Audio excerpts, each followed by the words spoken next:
ونعوذ بالله من شرور أنفسنا ومن سيئات أعمالنا من يهده الله فلا مضل له ومن يضلله فلا هادي له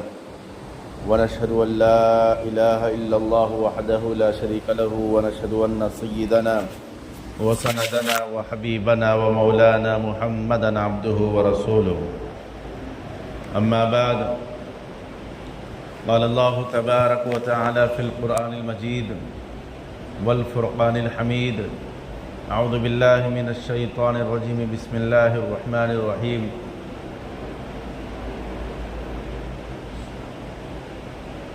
شهر رمضان الذي أنزل فيه القرآن وقال في موضع آخر يا أيها الذين آمنوا كتب عليكم الصيام كما كتب على الذين من قبلكم لعلكم تتقون قال النبي صلى الله عليه وسلم شهر المواساة صدق الله مولانا العظيم وصدق رسوله النبي الكريم نحن على ذلك من الشاهدين والشاكرين والحمد لله رب العالمين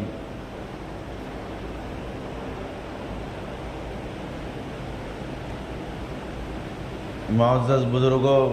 عزیز ساتھیوں، اللہ رب العزت کا بڑا فضل و اکرام ہے کہ اللہ رب العزت نے ہمارا ماہ رمضان مبارک کا پہلا عشرہ بڑے ہی اطمینان کے ساتھ پرسکون انداز میں ہم نے گزارے، جس میں اللہ تبارک و تعالیٰ نے ہماری طرف رحمت کی توجہ فرمائی، رحمت کی بارش فرمائی، اور اللہ تبارک و تعالیٰ کی خصوصی نظر ہمارے اوپر تھی کہ ہم روزے رکھے، صحت و عافیت کے ساتھ ہم نے تراویح پڑھی، ذکر و تلاوت کا اہتمام کیا۔ یہ فضل خداوندی ہے، یہ ہماری اپنی ذات کا کوئی کمال نہیں ہے، بلکہ اللہ تبارک و تعالیٰ نے ہم کو توفیق عطا فرمائی ہے۔ توفیق خداوندی ہی سے سب کچھ ہو سکتا ہے، ہم چاہ کر بھی وہ نہیں کر سکتے جو اس کو اللہ تبارک و تعالیٰ نہ چاہے، کیونکہ جب تک بندے کو اللہ تعالیٰ نے توفیق نہیں دیں گے تو کچھ ہونے والا نہیں ہے۔ کیونکہ ہم دیکھتے ہیں کہ ہمارے بیشتر دوست احباب، رشتہ دار اپنے صحت کے باوجود، اپنی فراغی کے باوجود معمولی بہانوں سے روزوں کا اہتمام نہیں کرتے، نہ تراویح کا اہتمام ہوتا ہے،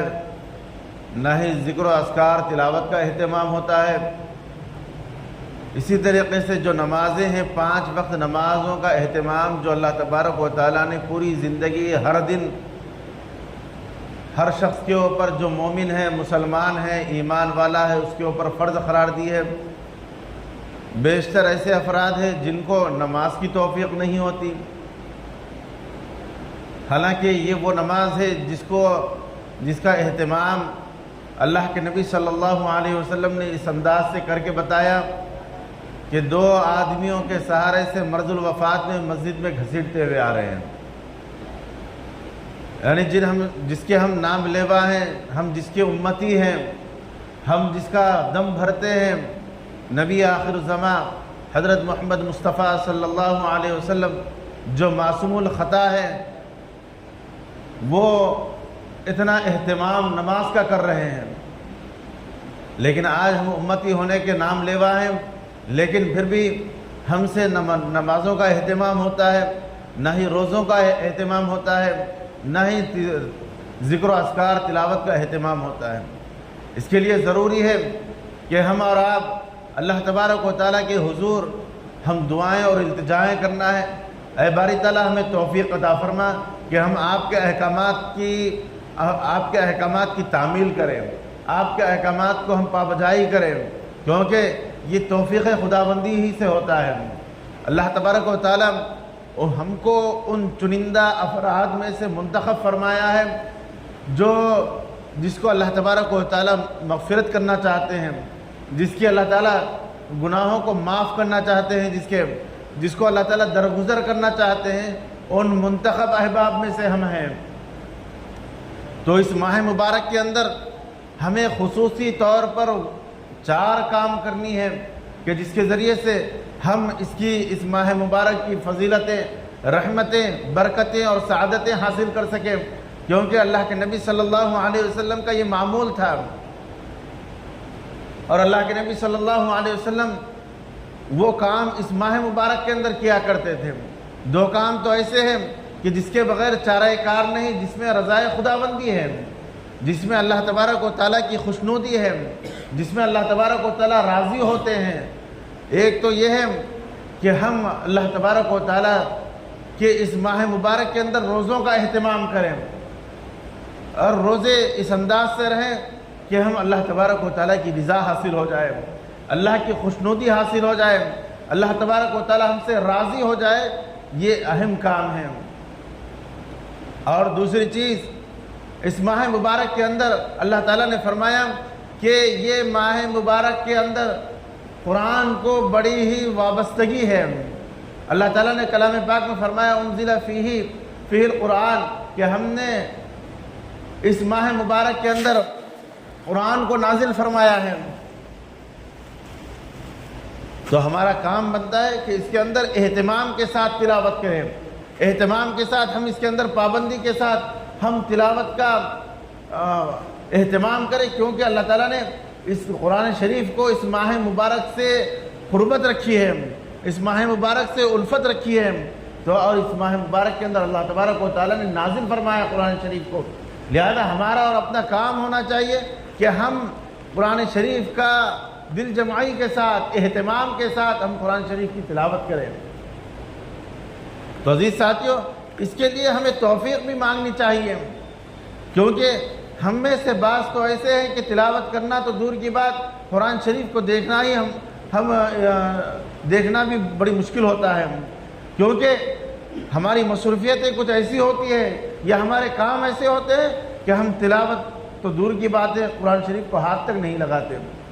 تو عزیز ساتھیوں، ہمارا فرض بنتا ہے کہ اس ماہ مبارک کے اندر ہم اللہ تبارک و تعالیٰ کی رضا چاہنے کے لیے، اللہ تعالیٰ کی خوشنودی حاصل کرنے کے لیے ہم روزوں کا اہتمام کریں، تلاوت کا اہتمام کریں، اور اس کے ساتھ ساتھ استغفار کا اہتمام کریں۔ استغفار یعنی ہم اپنے گناہوں کی تلافی کا، کیونکہ یہ ماہ مبارک کے اندر اللہ تبارک و تعالیٰ ہماری مغفرت کا فیصلہ کرنا چاہتے ہیں، ہماری مغفرت کرنا چاہتے ہیں، ہمارے گناہوں کو دھونا چاہتے ہیں، تو لہذا ہمارا کام ہے کہ ہم اس کا اہتمام کریں کہ ہمارے کوئی گناہ باقی نہ رہے، یعنی جو استغفار ہمیں یاد ہے وہ استغفار کا اہتمام کرے، سید الاستغفار ہو یا چھوٹا استغفر اللہ ربی من کل ذنب واتوب الیہ، یا جو ہمیں یاد ہو استغفر اللہ، یہ بھی جملہ کافی ہے۔ جس کو یہ کچھ یاد نہیں ہے تو کم سے کم استغفر اللہ کہنا ہی استغفر اللہ ہے۔ تو لہذا ان چیزوں کا اہتمام کریں، کیونکہ یہ ماہ مبارک برکتیں حاصل کرنے والا ہے، جس کے اندر گناہیں ہوں گے، جس کے اندر غلیظات ہوگی، جس کے اندر خباثتیں ہوں گی، وہ خباثتیں جب تک نہیں دھلیں گی تو پھر نیک چیزیں نہیں آئیں گی، اللہ کا نور ہمارے اندر نہیں آئے گا، ہمارے اندر عبادتوں کا شوق نہیں آئے گا، عبادتوں کا ذوق نہیں آئے گا، نماز کے اندر دل نہیں لگے گا، روزہ رکھنے کو جی نہیں چاہے گا۔ کیوں کہ ہمارے اندر گناہیں ہیں، ہمارے اندر غلیظات ہیں، ہمارے اندر خباثتیں ہیں، کیونکہ ہم 11 مہینے پورے شیطانی کاموں کے اندر ملوث تھے، وہ کام کر رہے تھے جس سے شیطان خوش ہو رہا تھا، وہ کام کر رہے تھے جس سے اللہ ناراض ہو رہا تھا۔ تو عزیز ساتھیوں، ہم کو یہاں یہ کرنا ہے کہ ہم اہتمام کے ساتھ استغفار کریں، اور اس کے ساتھ ساتھ اس بات کا بھی اہتمام کریں کہ ہم اپنے اندر سخاوت کا مادہ پیدا کریں، کیونکہ یہ ماہ مبارک اللہ تبارک و تعالیٰ نے مواسات، شہر المواسات کے نام سے موسوم کیا گیا ہے۔ اللہ کے نبی صلی اللہ علیہ وسلم فرماتے ہیں کہ یہ مہینہ غم گساری کا ہے،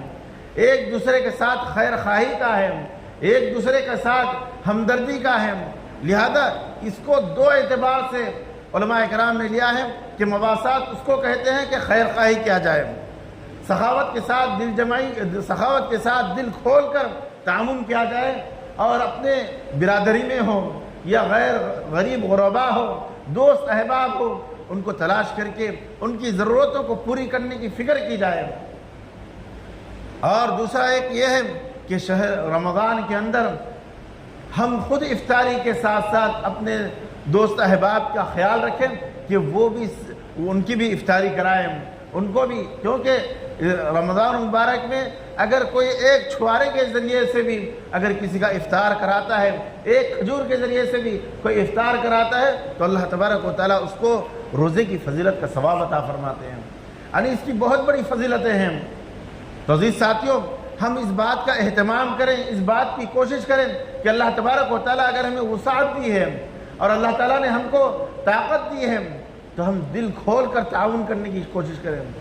یہ ماہ مبارک کے اندر ہم نے عموماً یہ دیکھا ہے کہ زکوٰۃ کے اعتبار سے ہم زکوٰۃ نکالتے ہیں، حالانکہ زکوٰۃ کا تو اہتمام سال کے اعتبار سے ہوا کرتا ہے، جس کے اوپر مال کا نصاب سال کے مکمل ہونے پر زکوٰۃ ادا کرنا ہے، لیکن ہم رمضان شریف کو ہم اہتمام کے ساتھ زکوٰۃ کا معنی سمجھتے ہیں، ایسی بات نہیں۔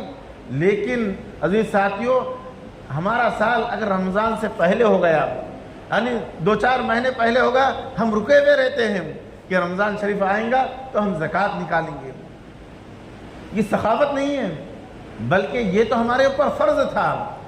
زکوٰۃ نکالنا ہمارے اوپر لاگو ہے، ہمارے اوپر فرض ہے کہ کسی بھی اعتبار سے ہمیں نکالنا ہی ہے، لیکن اس کے ساتھ ساتھ ہم خیر خواہی کا معاملہ کریں۔ یہ تو زکوٰۃ ان لوگوں پر ہے جو صاحب نصاب ہے، جو مالدار ہے، جو 7.5 تولے سونا اور 52.5 تولے چاندی کی مقدار کی قیمت کا مال یا مالیت یا یہ اشیاء موجود ہے، تو ان کے اوپر زکوٰۃ فرض ہے، اور وہ تو جب ان کے اوپر سال مکمل ہو جائے گا تو اس وقت نکالنا ہی ہے۔ لیکن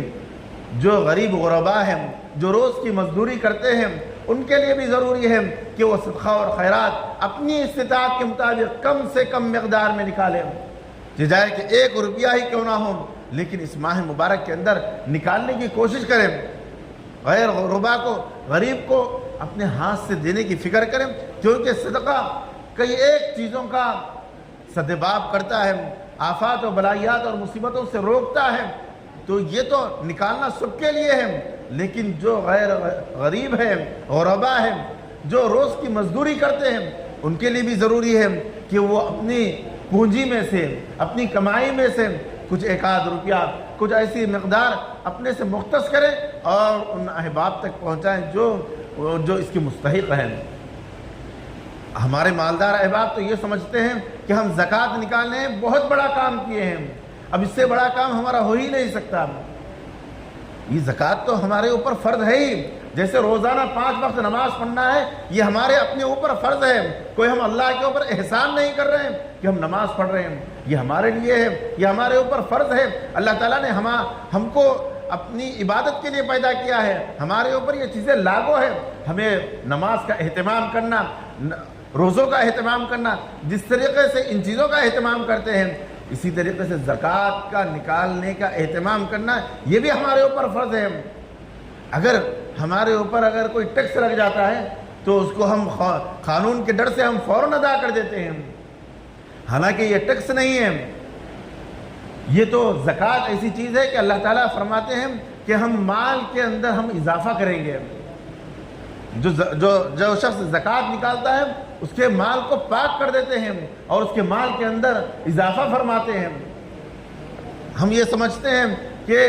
ہم 2.5% جب نکالیں گے تو ہمارے مال کے اندر کمی ہو جائے گی، حالانکہ اللہ تعالیٰ فرماتے ہیں کہ جو بندہ مال کی زکوٰۃ نکالتا ہے اس کے مال کی حفاظت کی جاتی ہے، چوروں کے ذریعے سے، ڈاکوؤں کے ذریعے سے، اور بھی غیر غلط کاموں کے ذریعے سے، یعنی دواخانوں میں لگنے سے اور بھی کاموں کے اندر لگنے سے مال کی حفاظت ہوتی ہے زکوٰۃ نکالنے کی وجہ سے۔ لیکن ہمارے وہ احباب جو صاحب ثروت ہے وہ یہ سمجھتے ہیں کہ ہم نے بہت بڑا کام کیا زکوٰۃ نکال کر، حالانکہ کوئی احسان کا کام نہیں ہے، یہ تو ہمارے اوپر فرض تھا، لیکن اس کے ساتھ ساتھ صدقہ و خیرات کرنا یہ اور بھی بہت بڑی چیز ہے۔ یہ اس کا اہتمام کرنا، جو صدقہ کرنا جو زکوٰۃ کے علاوہ ہے، جو اپنے استطاعت کے مطابق، جو اپنے گاڑی کمائی کے اندر سے، جو ہم روزمرہ کی کمائی کما رہے ہیں یا ہم جو جمع پونجی کی ہوئے اس میں سے اور زیادہ صدقے کے نام سے ہم اوروں کو دینا، یہ ہمارے آفات و بلایات اور مصیبتوں سے ہمیں ٹالتا ہے۔ یہ مصیبتیں ہم سے ٹل جاتی ہیں، پریشانیاں وبائیں ہم سے دور ہو جاتی ہیں، اللہ تبارک و تعالیٰ کا غضب اور غصہ ہم سے ٹھنڈا ہو جاتا ہے جب ہم صدقہ نکالتے ہیں۔ تو عزیز ساتھیو، اس ماہ مبارک کے اندر اہتمام کریں، کوشش کریں، اور ہم ان لوگوں کو بھی ہم تلاش کریں جو ہم سے قرض لیتے ہیں۔ آج تو معمول یہ ہے کہ قرض لینا تو دو اعتبار سے بڑا مشکل ہے۔ ایک تو یہ ہے کہ قرض لینے والے کو قرض دینا مشکل ہو جاتا ہے۔ جب ہم قرض دیتے ہیں تو یہ سمجھتا ہے کہ قرض حسنہ ہے، اس کو ہنس کے ٹال دینا ہے، اب آئندہ ہم اس کو دینے کا نام ہی نہیں لیتے۔ وہ بیچارہ مجبور ہو جاتا ہے دینے والا کہ پوچھ کر پریشان ہو جاتا ہے کہ میرا جو مال تم نے لیا ہے وہ واپس کریں، تو وہ بیچارہ پریشان کر دیتا ہے۔ ہم مدت طے کرتے ہیں کہ فلاں دن تک، اتنے دن تک، اتنی تاریخ تک ہمیں اتنا مال چاہیے، پھر میں واپس کر دوں گا، اس شرط کے اوپر ہم لیتے ہیں، لیکن جب دینے کا وقت آتا ہے تو ہم پریشان ہو جاتے ہیں اور اس کو پریشان کر دیتے ہیں ہم جس سے لیے مال۔ پھر دوسری بات یہ ہے کہ جو صاحب ثروت ہے، ایسے لوگوں کو دیکھیں کہ بھئی جب یہ قرض خواہ ہیں، مقروض ہیں، تو اس کے قرضے کو کس طریقے سے کس طریقے سے معاف کیا جائے، یا کس طریقے سے اس کا قرضہ اتارا جائے۔ یہ فلاں کا مقروض ہے، لہذا اس کا قرضہ کیسے اتارا جائے۔ ملک شام سے حضرت ابوبکر صدیق رضی اللہ تعالیٰ عنہ کے زمانے میں ایک شخص آیا، ملک شام سے سفر کر کے آیا، پیدل سفر کر کے آیا، اور کہا کہ آپ امیر ہیں اور امیر المومنین ہیں۔ حضرت ابوبکر صدیق رضی اللہ عنہ سے کہا آپ امیر ہیں اور امیر المومنین ہیں، میری حاجت ہے، میں مقروض ہوں، میں 3000 دینار کا میں مقروض ہوں، لہذا آپ میری حاجت پوری کریں۔ تو حضرت ابوبکر صدیق رضی اللہ تعالیٰ عنہ امیر المومنین ہونے کے باوجود اس کو کچھ نہیں کہا اور اس کو ہاتھ پکڑ کر اپنے گھر لے کر گئے۔ دیکھا تو سامنے گھر تو اچھا ہے، لیکن سامنے ٹاٹ کی چادر لگی ہوئی ہے،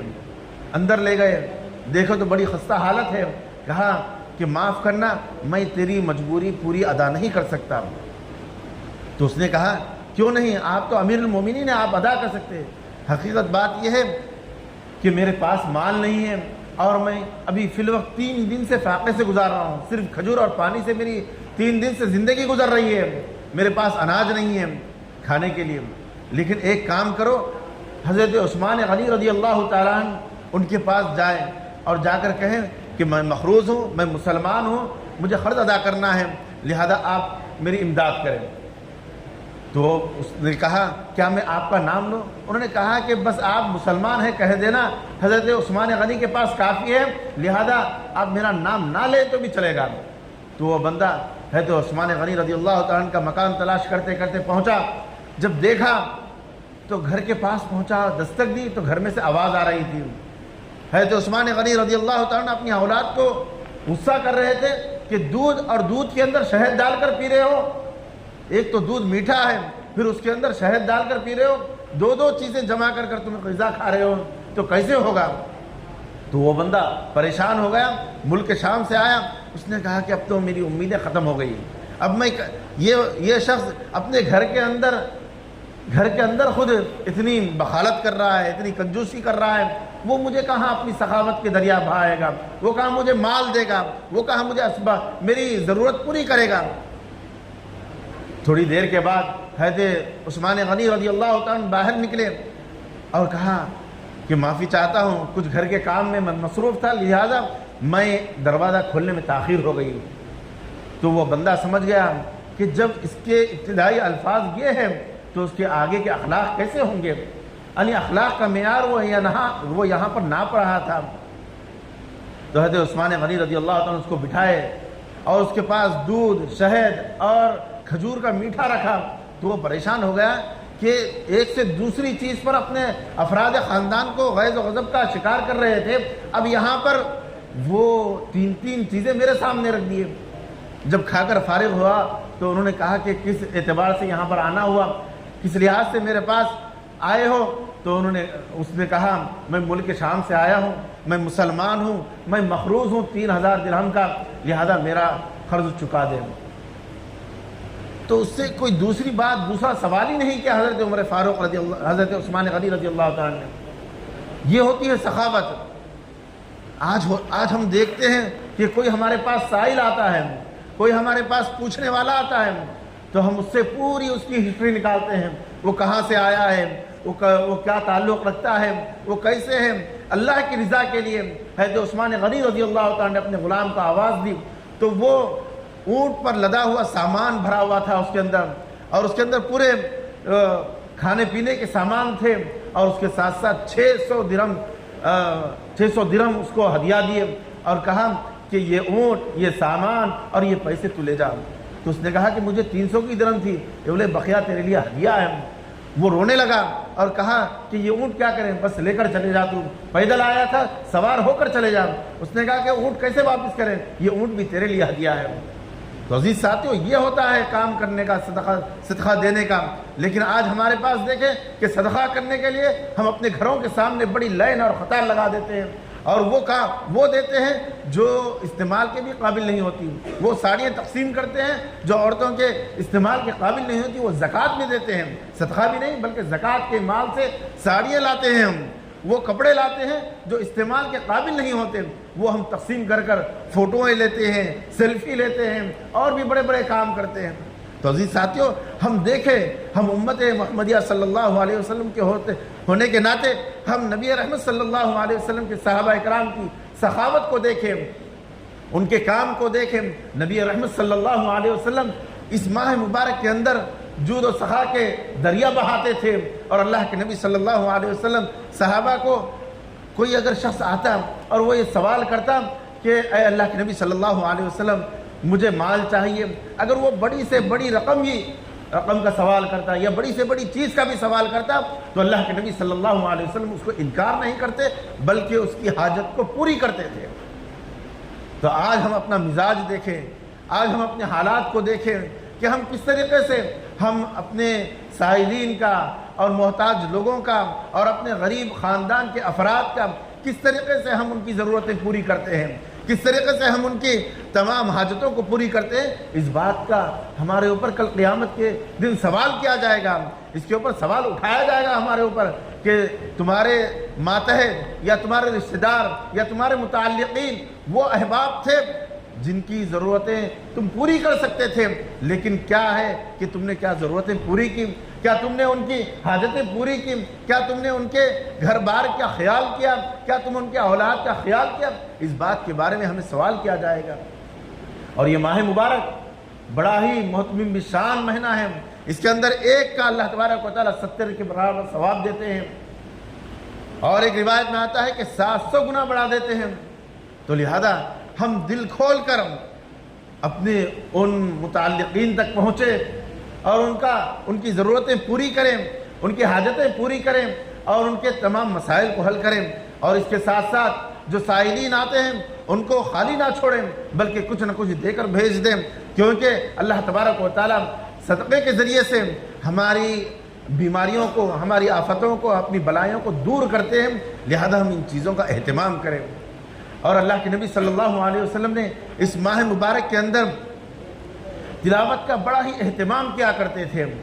اور اس کے ساتھ ساتھ تراویح میں ہم جو تلاوت کرتے ہیں یہ تو تراویح پڑھنا ہی ہے، اس کے ساتھ ساتھ تلاوت کا بھی اہتمام کرنا ہے۔ اس کے علاوہ آج ایک مکمل عشرہ گزر چکا ہے، ہماری بڑی تعداد یہ ہے کہ وہ لوگ جو عشرہ کی تراویح پڑھ لیے ہیں، جو دہا پڑھ لیے ہیں، 10 دن کی تراویح پڑھ لیے ہیں، وہ لوگ یہ سمجھتے ہیں کہ اب ہمارے اوپر سے تراویح ختم ہو چکی ہے، اب ہمارے پاس سے تلاوت کرنا ہمارا فرض ختم ہو چکا ہے۔ یہ تصور بالکل غلط ہے، کیونکہ تراویح پڑھنا یہ مستقل پورا مہینہ یہ سنت ہے، اور تلاوت کرنا یہ الگ سنت ہے۔ ہم یہ سمجھتے ہیں کہ نماز کے اندر ہم تلاوت سن لیے اور 10 دن کے اندر تراویح ختم کر لیے، اب کافی ہے ہمارے لیے، یہ غلط بات ہے، یہ سنت کے خلاف ہے۔ مکمل پورا مہینہ ہمیں تراویح پڑھنا ہے، تراویح کا اہتمام کرنا ہے۔ تو عزیز ساتھیوں، ہم اس بات کی فکر کریں کہ اللہ تبارک و تعالیٰ کی طرف ہمیں رجوع ہونا ہے اور اللہ تبارک و تعالیٰ نے ہمیں کیے کا جواب دینا ہے، تو لہذا اس ماہ مبارک کے اندر وہ کام کریں، وہ اعمال کریں، کیونکہ یہ مہینہ آئیڈیل ہے ہمارے لیے، یہ مہینہ ہمارے لیے نمونہ ہے، کیونکہ ہم اس کے اندر پاک صاف ہو جاتے ہیں، ان گناہوں سے، ان غلطیوں سے ہم توبہ و تائب ہو جاتے ہیں، اور اس کے علاوہ اللہ تبارک و تعالیٰ اس ماہ مبارک کے اندر وہ حلال چیزیں جو دن کے اندر حلال تھی ان کو حرام کر دیے ہیں، ہم ان سے باز رہتے ہیں۔ تو اللہ تعالیٰ چاہتے ہیں کہ میرا بندہ حلال چیزوں کو میری رضا کے لیے پورے دن کے اندر رکا رہا، تو میں یہ چاہتا ہوں کہ حرام چیزوں سے بھی میرا بندہ پورے 11 مہینے پوری زندگی اس کو نمونہ بناتے ہوئے حرام چیزوں سے بچ جائے۔ یہ اللہ تبارک و تعالیٰ ہم سے مطالبہ کرتے ہیں، یہ اللہ تبارک و تعالیٰ کی چاہت ہے، لہذا ہم اس بات کی فکر کریں کہ اس ماہ مبارک کو آئیڈیل بنائیں، اس ماہ مبارک کو نمونہ بنائیں اور اس کے ذریعے سے اپنی آگے کی زندگی کو سدھاریں، جو زندگی گزر چکی اس کے اوپر توبہ اور تائب ہوں، کیونکہ اللہ کے نبی صلی اللہ علیہ وسلم فرماتے ہیں التائب من الذنب کمن لا ذنب لہ، جو بندہ توبہ کرتا ہے وہ ایسا ہو جاتا ہے جیسا اس نے گناہ کیا ہی نہیں۔ ایک اور روایت میں آتا ہے کہ جو بندہ سچی توبہ کرتا ہے وہ ایسا ہے کہ جیسے اپنی ماں کے پیٹ سے ابھی پیدا ہوا ہے۔ تو لہذا جو ابھی بچہ پیدا ہوتا ہے تو جیسا وہ گناہوں سے پاک و صاف و شفاف ہوتا ہے، اسی طریقے سے توبہ کرنے والا ہوتا ہے۔ آج تک ہماری جو غلطیاں ہو گئی، لیکن اب ہم سے وہ غلطی نہ ہو، اس کو کہتے ہیں توبہ۔ توبہ اس بات کا نام نہیں ہے کہ ہم گال پر اپنے ہاتھوں سے تھپڑ لگا لیں، اس کو توبہ نہیں کہتے، بلکہ توبہ اس بات کا عہد ہے، اس بات کا عزم ہے کہ ہم آئندہ وہ غلطی جو آج تک کرتے آ رہے تھے، وہ گناہ جو آج تک کرتے آ رہے تھے، آئندہ ہم نہیں کرنے کا عزم کریں گے، آئندہ نہیں کرنے کا عہد کریں گے، اس کو کہتے ہیں توبہ۔ اسی کو اللہ کے نبی صلی اللہ علیہ وسلم نے فرمایا التائب من الذنب کمن لا ذنب لہ، جو بندہ توبہ کرتا ہے وہ گویا کہ گناہ کیا ہی نہیں، یعنی جو پچھلے ہماری غلطیاں ہوئی تھی، پچھلے ہم سے جو گناہ سرزد ہوئے تھے وہ توبہ کر لیں۔ اور اس سے دو چیزیں متعلق ہیں، ایک تو خلق اللہ اور دوسرے اللہ کی مخلوق، اور ایک اللہ سے متعلق حقوق اور دوسرے بندوں سے متعلق حقوق۔ اگر اللہ سے ہے تو اس سے توبہ اور تائب اور استغفار ہے، اور دوسرا اگر بندوں سے متعلق ہے، اگر ہم کسی کو ستائے ہیں یا کسی کو پریشان کیے ہیں تو ہم اس سے جا کر اس سے معافی تلافی کر لیں اور اس کے ساتھ رجوع ہو جائیں، تو پھر اللہ تبارک و تعالیٰ وہ غلطی، وہ گناہ ہم سے معاف فرما دیں گے۔ اللہ تبارک و تعالیٰ ہم سب کو عمل کی توفیق نصیب فرمائے، ہم سب کی زندگیوں میں